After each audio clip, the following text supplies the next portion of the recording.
Buenas tardes a todas, aquí una vez más con esta modalidad, con una nueva entrega de video, formato video, para el espacio Sociología de la Educación. En esta ocasión, obviamente dando continuidad a lo que ya estuvimos trabajando, sobre todo en torno a los autores más clásicos de la sociología, para tener, bueno, generar una base conceptual fuerte que nos permita después dar continuidad a los temas más específicos en torno a la escuela y a la educación en general. Como ya ustedes saben, en sociología hay distintas perspectivas, las perspectivas hacen a miradas diferentes en torno al carácter de lo social, a la construcción del objeto de estudio, a aspectos que tienen que ver, por ejemplo, con una mirada que hace eje en el orden social o en el conflicto, a perspectivas que hacen o que plantean diferencias en torno al lugar del individuo en la sociedad y a las relaciones entre lo individual y lo social, entre la acción y la estructura. Bueno, todo esto un poco lo hemos desarrollado en las charlas anteriores y hoy vamos a dar continuidad a través de un tercer autor, ¿no es cierto? Después de haber visto algo en torno a Durkheim y Weber, hoy nos toca Karl Marx, que completa esta tríada de autores clásicos y bueno, es posiblemente uno de los más complejos, pero también estoy seguro que a través de los textos que son bastante accesibles y de este video vamos a poder abordarlo sin mayores inconvenientes. Bueno, la teoría de Marx recibe un nombre que es el de materialismo histórico.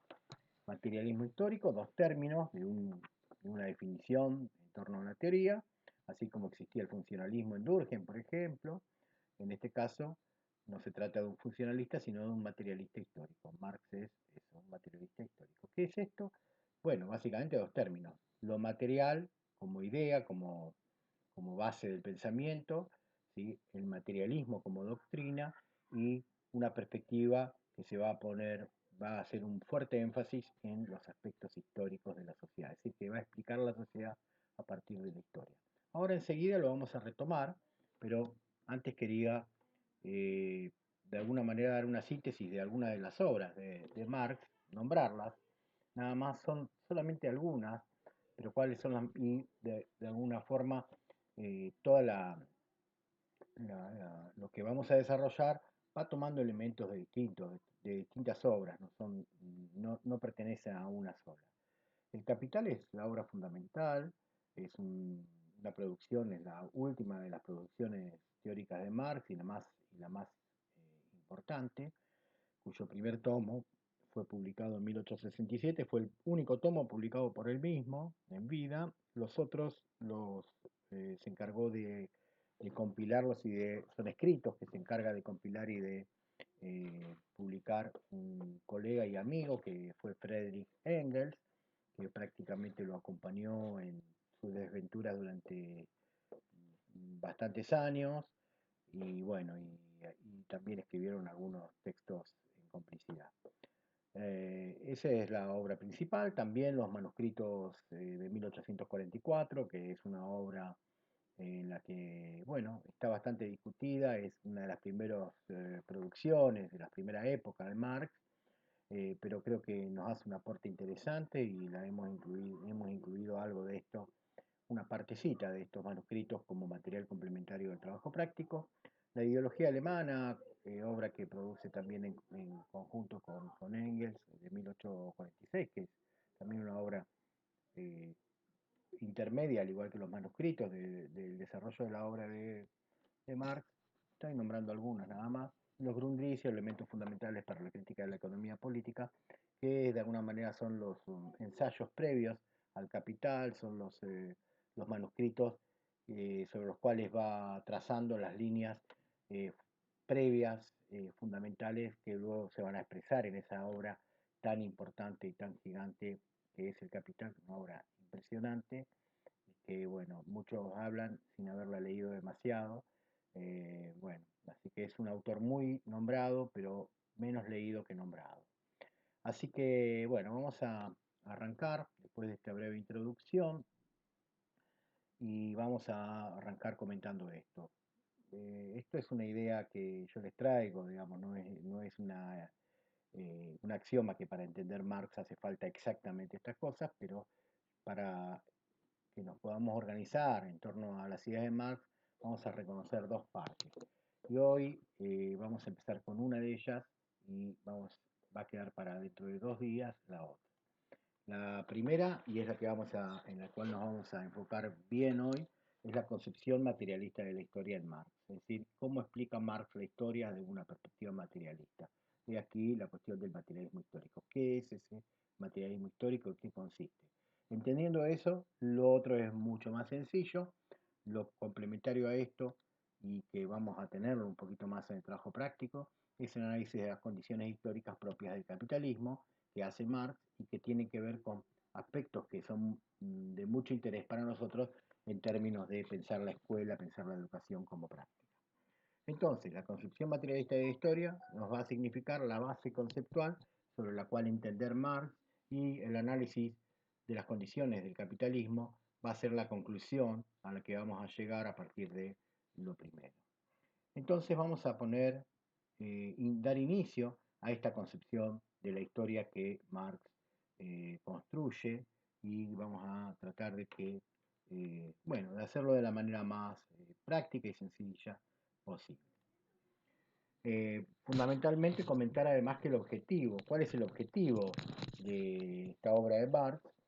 Él trata de explicar teóricamente, de dar cientificidad a la explicación sobre las condiciones de explotación de la clase obrera en el capitalismo en Europa en el siglo XIX. Es decir, él vive en una sociedad muy convulsionada, con un desarrollo industrial ya importantísimo y con un capitalismo que está en expansión, y dentro de ese marco había enormes conflictos sociales.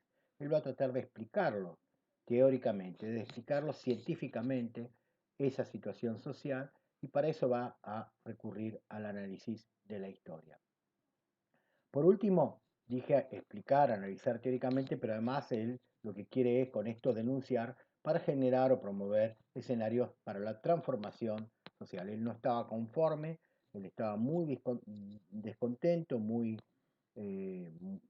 disconforme con la vida de la vida social de grandes partes de los trabajadores en Europa, y él creía que esas condiciones que eran tremendas, eh, sobre todo estamos hablando de hacinamiento en las ciudades, en las fábricas, trabajo infantil, trabajo en condiciones paupérrimas, bueno, una enorme concentración en pocas manos y una enorme masa de trabajadores que estaban empobrecidos y realmente pasándola muy mal. Marx lo va a tratar de explicar, pero en términos no coloquiales, en términos así sencillamente de tengo esta idea y ahí va, sino lo va a tratar de dar un basamento científico a su explicación teórica y a su denuncia sobre esas condiciones de explotación. Bueno, ¿en qué consiste esto? Vamos a partir de que Marx es un heredero del pensamiento de un filósofo que es Hegel, que es un poquito anterior a Marx, pero no mucho, ¿eh? Es un filósofo que tuvo eh, era además de la misma nacionalidad, tuvo una impronta sobre el pensamiento de Marx, porque sobre todo Marx tenía una mirada, una perspectiva en sus inicios bastante cercana a las ideas de Hegel, y Hegel es un autor, un filósofo que desarrolla una idea que se denomina dialéctica. Hegel desarrolla una dialéctica. ¿En qué consiste esa dialéctica? La vamos a tratar brevemente ahora. Marx toma esa dialéctica de Hegel, ¿sí? Esa dialéctica está fuertemente apoyada en la idea de que eh, de, de tres partes en contradicción, de una contradicción de tres partes, una tesis, una antítesis y una síntesis, pero que Hegel la desarrolla en torno al conocimiento y al espíritu humano. Es decir, él pensaba que para llegar a la verdad venía dada a partir del choque entre una tesis, ¿sí? Una idea básica inicial, el choque con su contradicción y la llegada, el acceso a partir de ese choque, de esa oposición y de esa contradicción y de esa tensión, de una nueva síntesis que a la vez pasa a constituirse como tesis de un nuevo proceso para las nuevas y futuras verdades. Es decir, que Hegel lo desarrolla para la cuestión del conocimiento y él parte entonces de una perspectiva idealista porque lo pone en juego a partir del campo de las ideas. Él está pensando en individuos que tienen ideas, ¿sí? Ideas, pensamientos, creencias, y a partir de eso van a ir en búsqueda de la verdad en forma de perfeccionamiento permanente del ser humano. En ese sentido lo pensaba Hegel. Marx, quien tiene elementos de esa dialéctica hegeliana, se va a oponer fuertemente y le va a oponer a ese idealismo hegeliano una perspectiva de tipo materialista, totalmente opuesta a la perspectiva idealista de Hegel y de otros eh, filósofos de la época y pensadores de la época, lo que va a desarrollar bastante bien en ese trabajo que se llamó La ideología alemana, que él critica el idealismo en ese trabajo. Eh, bueno, de ahí que él va a mantener la idea de la dialéctica, que ahora la vamos a poder desarrollar un poquito más, pero la va a proponer en términos materialistas.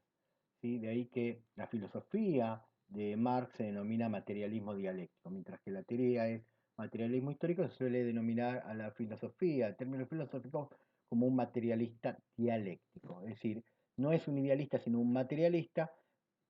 Vamos a ver por qué es un materialista y vamos a reconocer rápidamente la dialéctica en el pensamiento de Marx. El punto de partida para eso va a ser, no, digamos, para pensar la historia humana, la historia de la sociedad, y en su concepción materialista, no va a estar en la ciudad, sino en la existencia misma del hombre como ser natural. Fíjense, punto de partida, existe el hombre. El hombre es materia, es un ser natural, material. ¿Dónde? En el mundo. ¿No es cierto? Existe el hombre.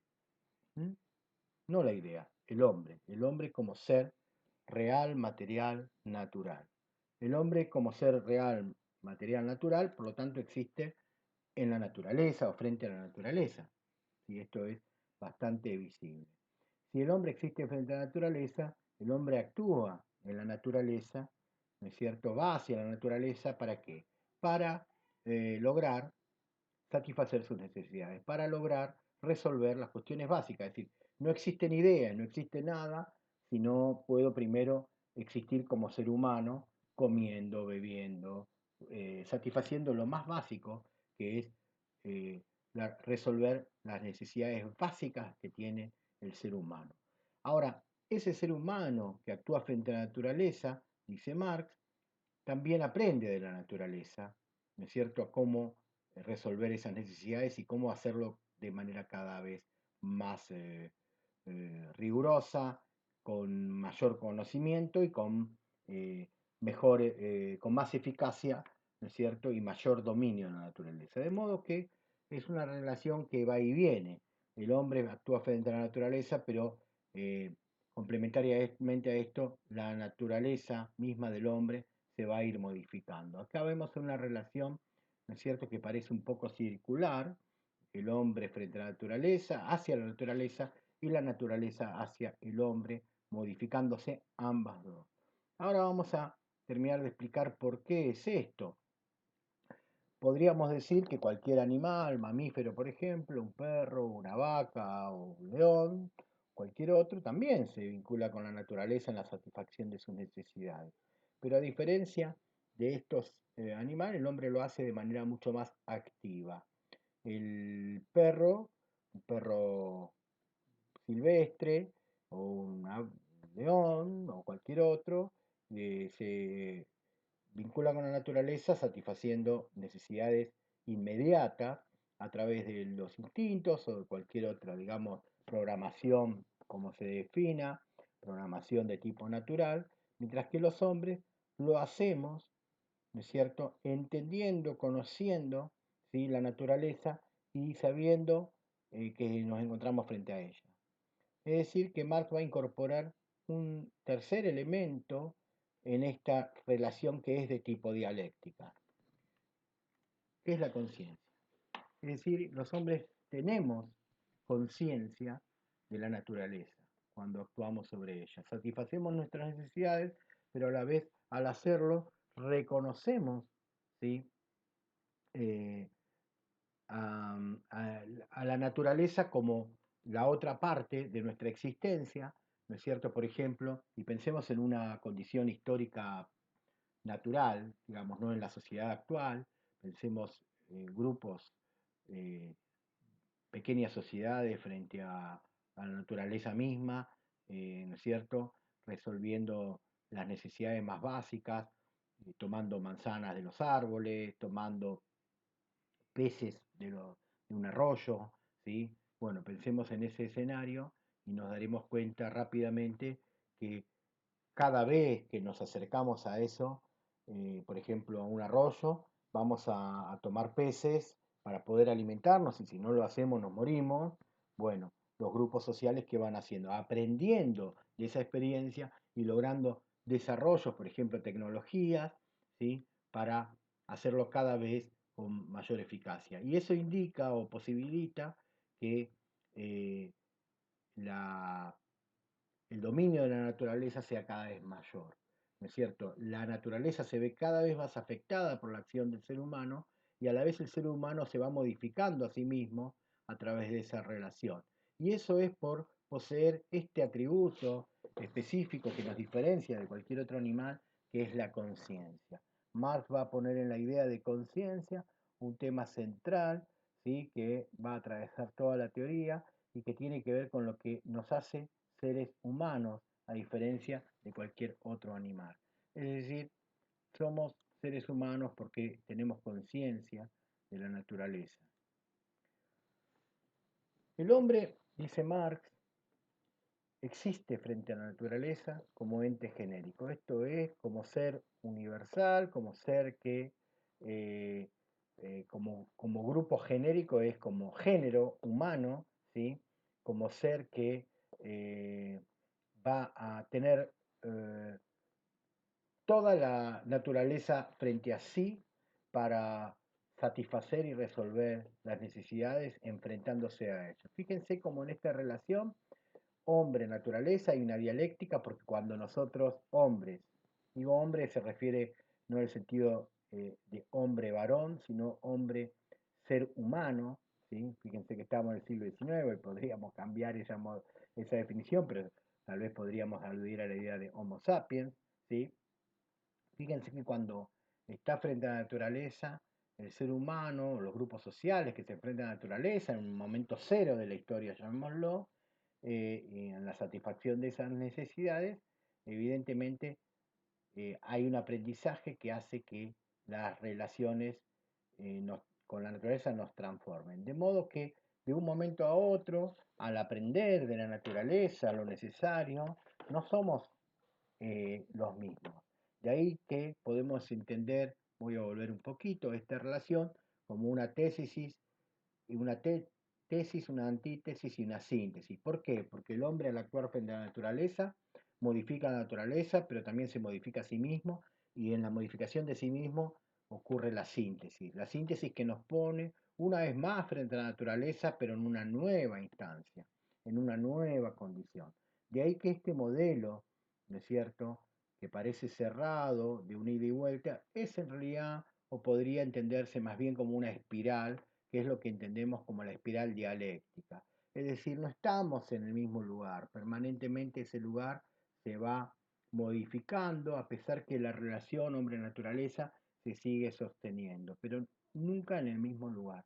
Esto es en perspectiva histórica, no lo podemos visualizar en un año, en 2 años, sino piensen en la historia de la sociedad y cómo va cada vez, por ejemplo, el desarrollo de la fuerza humana sobre la naturaleza va siendo cada vez mayor, ¿no es cierto? Y se va dando un dominio cada vez mayor, un conocimiento cada vez mayor, un desarrollo tecnológico cada vez mayor desde el principio mismo de la historia.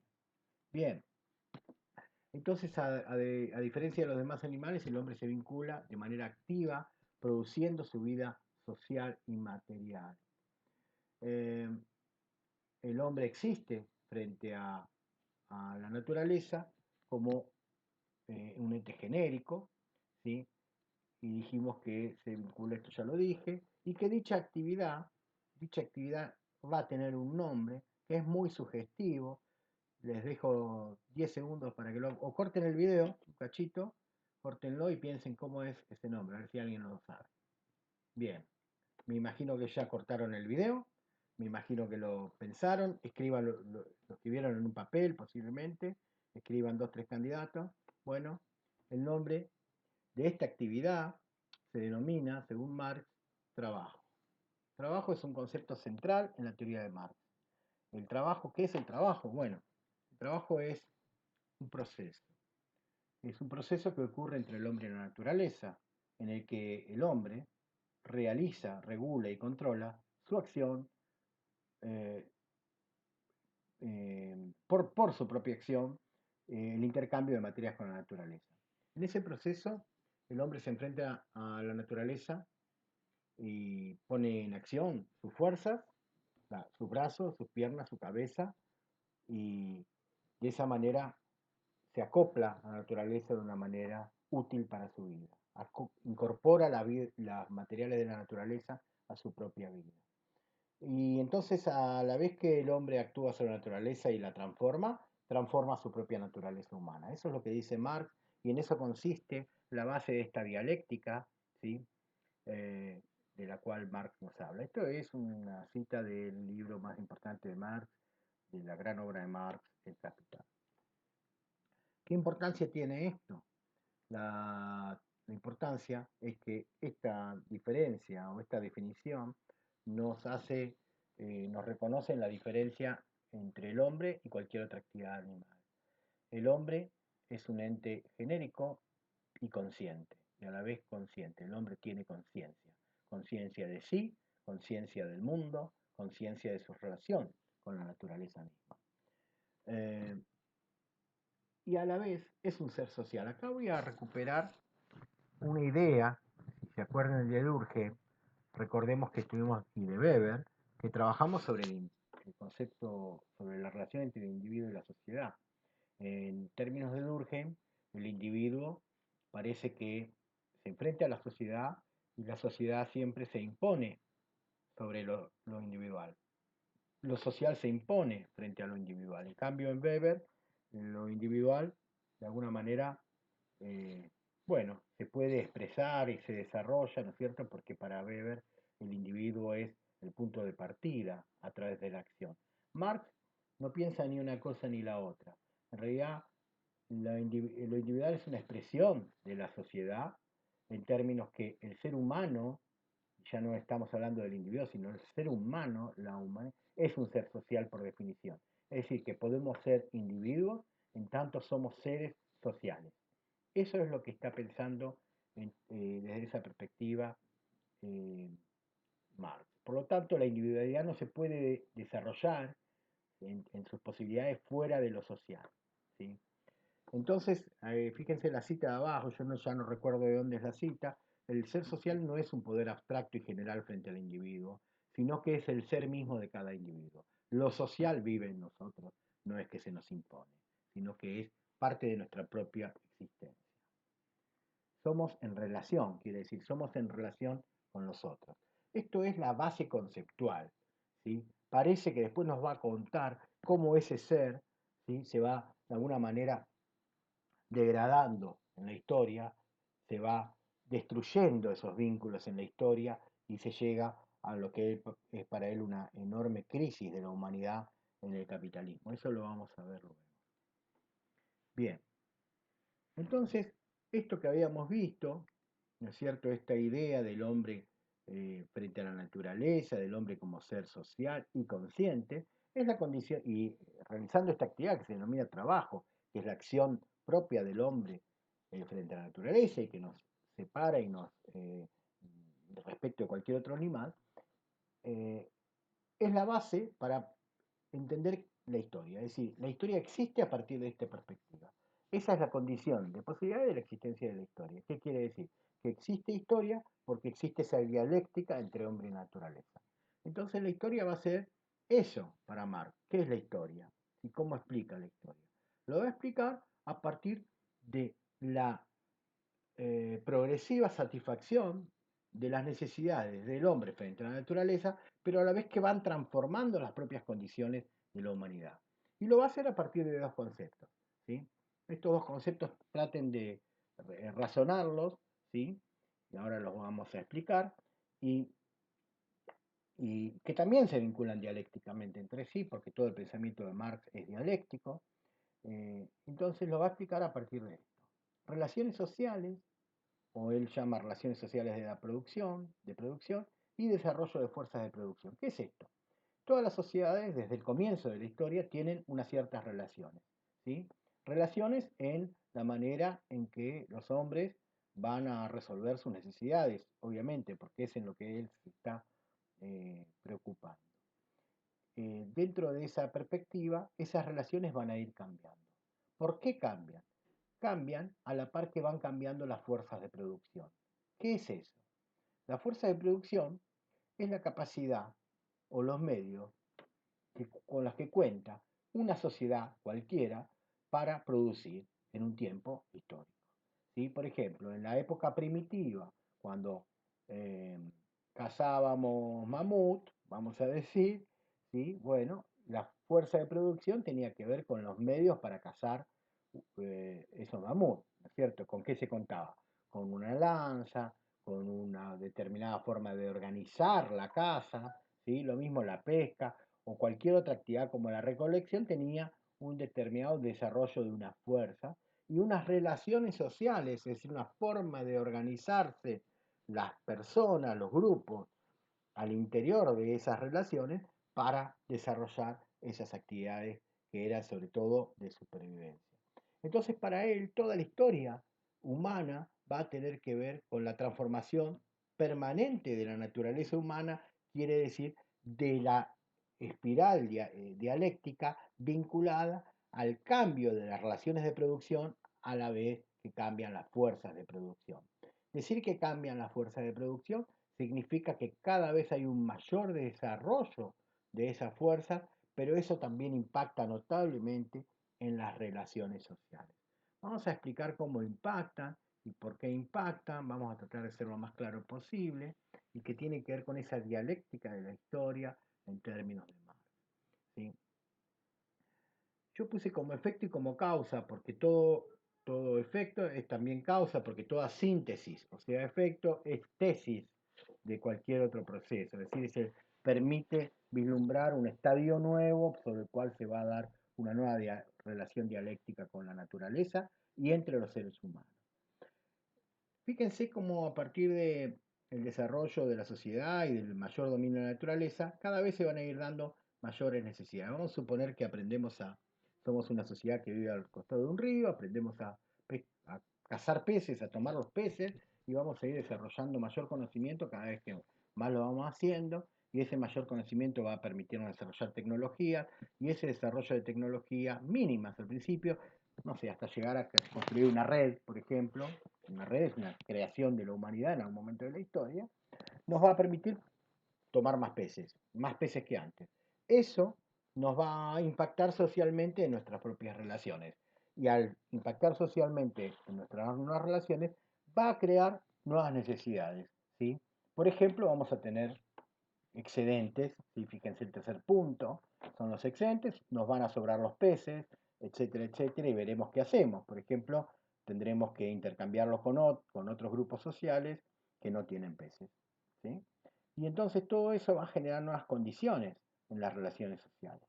Esto es un fenómeno histórico de muy largo alcance y sobre el cual Marx basa su explicación de la sociedad.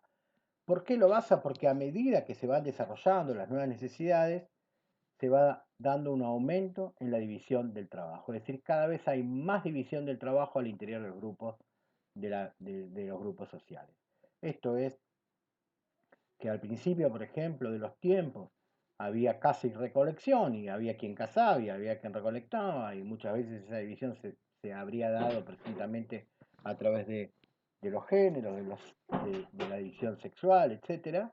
Bueno, a medida que va aumentando la producción, que va aumentando el dominio sobre la naturaleza, cada vez hay más roles y empieza a haber roles de organización, roles de dirección intelectual, ¿no es cierto? Aparecen, por ejemplo, los grupos de sacerdotes, ¿sí? Aparecen ese tipo de grupos, empieza a haber jefes, empieza a haber distintas instancias y por lo tanto empieza a haber diferencias al interior de la sociedad entre distintos grupos.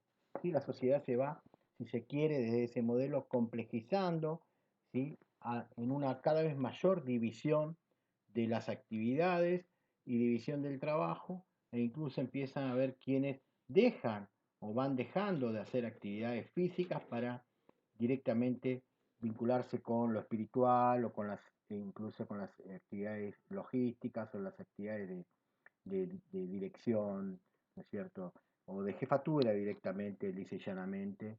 Y entonces vamos a estar prácticamente en la base histórica para la creación de lo que se denomina clases sociales. Yo puse directamente lucha de clases, ¿sí? Pero lo que estamos es, en definitiva, frente a clases sociales, y Marx va a incorporar este nuevo concepto, no es nuevo ahora, digo, era nuevo en ese tiempo, el concepto de lucha de clases.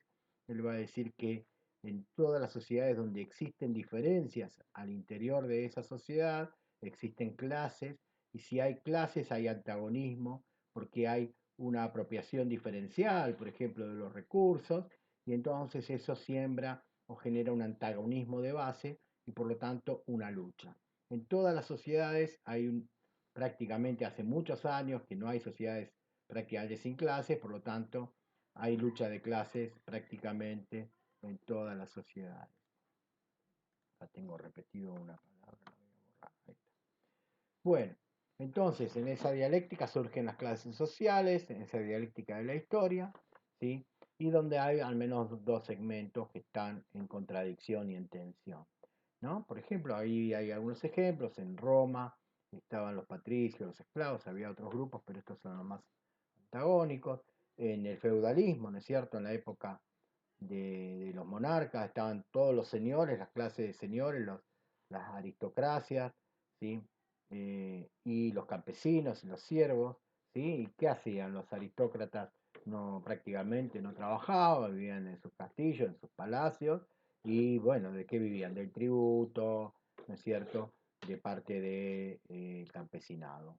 En el capitalismo, él va a reconocer por lo menos dos clases sociales: uno, el capitalista, el que posee medios de producción, lo podemos definir aquí como propietario, y el asalariado, ¿sí? Que es de alguna manera un desposeído. Esto deviene, no vamos a entrar en detalle, de un proceso histórico muy complicado, pero que hace también, que incluye migraciones forzadas del campo a la ciudad, ¿no es cierto? Y a vivir en la ciudad prácticamente en situaciones de indigencia para grandes grupos sociales, y esos grupos no tienen otra alternativa que ponerse eh, a disposición de un nuevo sistema que es el capitalismo, es decir, a vender su fuerza de trabajo, a ofrecerse como empleados en una fábrica, de la cual vamos a desarrollar algunas ideas en 2 días nada más, porque hemos decidido dividir esto en dos, ¿no es cierto? Así que pasado mañana les vamos a enviar la segunda parte. Yo quería nada más brevemente volver al tema de la conciencia. Decíamos que para Marx la lucha de clases es el principio organizador de la historia. Las clases sociales implican siempre entonces un antagonismo, una lucha, ¿sí? Independientemente de que esa lucha tengamos clara que existe o no lo tengamos claro, el antagonismo existe. Eh, y esa clase puede existir de dos maneras, según Marx. En cuanto a la posición en la producción, él lo definía como una clase en sí misma, es decir, sos poseedor o sos desposeído. En el caso del capitalismo, en el caso del feudalismo, sos de la aristocracia o sos de del campesinado o de la servidumbre, ¿sí?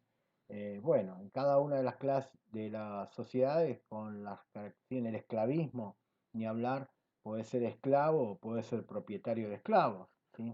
Bien, Eh, y por otra parte, en la cuestión que más nos interesa a partir de acá, que es la conciencia como idea, que fíjense que la recuperamos desde el inicio del pensamiento de Marx, ¿sí? Y en este caso la recuperamos para pensar la conciencia en torno a las condiciones de desigualdad que existen en un tiempo histórico determinado. Es decir, en todas las sociedades que hay clases hay un antagonismo, hay una lucha, pero no siempre la existencia de las clases implica que haya condiciones de conciencia sobre esa desigualdad. No siempre se tiene las conciencias del carácter, sobre todo el carácter histórico que asume la desigualdad. Eso es lo que Marx definía como clase para sí.